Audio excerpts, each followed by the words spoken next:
Hello, welcome to the silent personality spur. The sun rises over a blood-soaked field. In late 15th century England, a king prepares to face a fate he cannot escape. Armor is tightened, prayers are whispered, and history holds its breath. This man will be remembered as a monster by some, a misunderstood ruler by others, but almost always as a symbol of ambition, power, and darkness. Yet behind the crown, behind the battlefield legends and political storms, there is a quieter, more fragile human story that rarely receives the same attention. It is the story of marriage, loyalty, fear, and the heavy burden placed on the women who stood beside kings. Today, that story belongs to King Richard III and the single woman who shared his crown, his dangers, and ultimately his downfall. King Richard III had only one wife in his lifetime. Her name was Anne Neville. There were no multiple marriages, no revolving queens, no secret lawful wives hidden in the shadows. One woman, one marriage, bound together by politics, tragedy, and the brutal realities of medieval power. Understanding this marriage requires stepping into a world where love was rarely the primary reason for union, where women were chess pieces in dynastic games, and where queens lived surrounded by luxury yet trapped by expectation and fear. Richard was born into violence. England was tearing itself apart during the Wars of the Roses, a long and savage struggle between rival branches of the royal family. From childhood, Richard learned that survival depended on loyalty, strategy, and force. Marriage in this world was never just personal. It was a political weapon, and Neville was born into the same ruthless system. She was the daughter of Richard Neville, Earl of Warwick, one of the most powerful nobles in England, remembered by history as the Kingmaker. From a young age, Anne's fate was tied not to her own wishes, but to the ambitions of men, and Neville's life was marked by upheaval even before she met Richard. As a teenager, she was married to Edward of Westminster, the only son of King Henry VI and Queen Margaret of Anjou. This marriage was purely political, meant to strengthen alliances during the Civil War, and was barely old enough to understand marriage when she was sent into a hostile court. Married to a prince fighting for a throne soaked in blood, that prince was killed in battle in 1471 and was widowed while still very young, her future uncertain, her protection gone. She was taken captive by enemies, her inheritance contested, her life hanging in the balance. It was in this vulnerable moment that Richard entered her story. Richard was the younger brother of King Edward IV, aligned with the Yorkist cause that had defeated Anne's first husband and his family. Their marriage, when it came, was controversial even by the standards of the time, and had once been married to the enemy. Richard's own family had played a role in the destruction of her previous life. Yet the marriage went forward in 1472. Some historians believe there may have been genuine affection between them, while others emphasize the political necessity of controlling Anne's vast inheritance. What matters is that Anne, once again, had little control over her fate as Richard's wife, and lived the life of a noble woman shaped by duty. Medieval queens and duchesses were expected to be silent supporters, producing heirs, maintaining appearances, and enduring the consequences of their husbands' ambitions. Their safety was never guaranteed.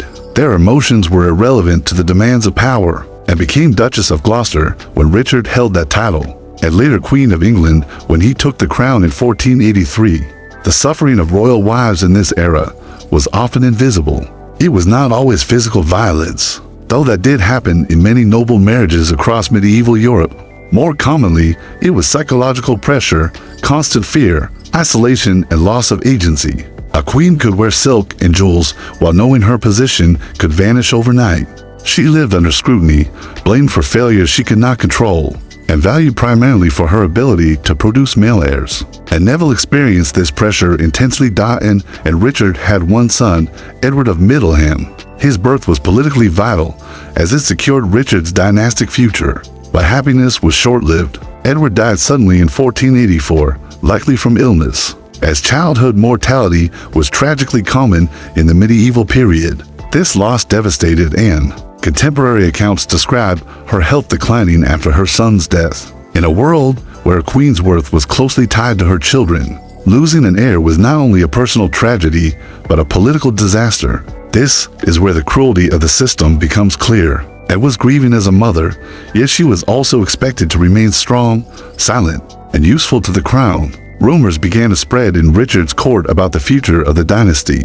Whispers claimed that Richard might set Anne aside, or that her illness was being ignored. Later myths even suggested that Richard poisoned Anne to marry someone else, but there is no credible historical evidence to support this. Modern historians agree that Anne most likely died of natural causes, probably tuberculosis or another chronic illness common at the time. The rumors themselves, however, reveal how disposable queens were considered, even in death, and became a subject of political gossip. The treatment of wives in Richard's era cannot be understood through modern expectations of marriage. These women lived in gilded cages. They had little legal autonomy, no political power independent of their husbands, and no protection from the consequences of male ambition. Anne's first marriage ended in the violent death of her husband. Her second placed her at the center of one of England's most dangerous reigns. She endured public suspicion, private grief, and physical illness while fulfilling her role as queen. Richard himself remains a deeply controversial figure. Some view him as a tyrant who seized the throne, others as a capable ruler whose reputation was destroyed by his enemies. What is clear is that Anne lived under immense strain during his reign. Being queen did not shield her from suffering. It magnified it. Every smile was political. Every appearance was judged. Every failure was remembered. And Neville died in March 1485, only months before Richard himself would die at the Battle of Bosworth. She was buried quietly in Westminster Abbey, without the grand tomb befitting a queen. For centuries, her grave was unmarked, her memory fading into the background of her husband's legend. This silence speaks volumes about how history treats royal wives. They are often footnotes, their pain overshadowed by the men who ruled beside them.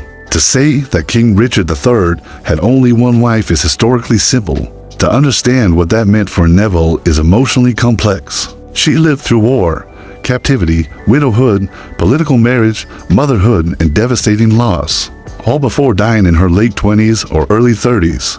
Her life was not defined by cruelty from Richard alone, but by a system that saw women as assets rather than individuals. The question of how much cruelty wives faced in that time must be answered honestly. It was systemic cruelty. It was a world that denied women choice, voice, and security. Queens could influence events quietly, but they could never escape the risks imposed on them. And Neville's suffering was not unique, but it was real. Her life reminds us that behind every crown is a human being carrying invisible wounds. When Richard rode into battle at Bosworth in August 1485 and was already gone, he faced his end without a wife, without an heir, and without the future he had fought to secure. His death ended the Plantagenet dynasty, but Anne's story had ended earlier, quietly, without songs or monuments. History remembered Richard as a villain or a misunderstood king, and was remembered, if at all, as his wife, and yet, if we listen closely, her silence speaks. It tells us that power has always demanded sacrifice, and that women have often paid the highest price without recognition. And Neville was the only wife of King Richard III, but she was also a daughter used as leverage, a bride traded for alliances, a queen burdened by grief, and a human being lost beneath the weight of history. This is why her story matters, not because it changes who Richard was, but because it reminds us that history is not only shaped by kings on battlefields, it is shaped by the quiet endurance of those who stood beside them, endured their storms, and disappeared into the shadows once their purpose was fulfilled. In remembering Neville, we reclaim a voice long ignored, and in doing so, we honor not just one queen, but all the silent personalities who lived, suffered, and vanished behind the crowns of history.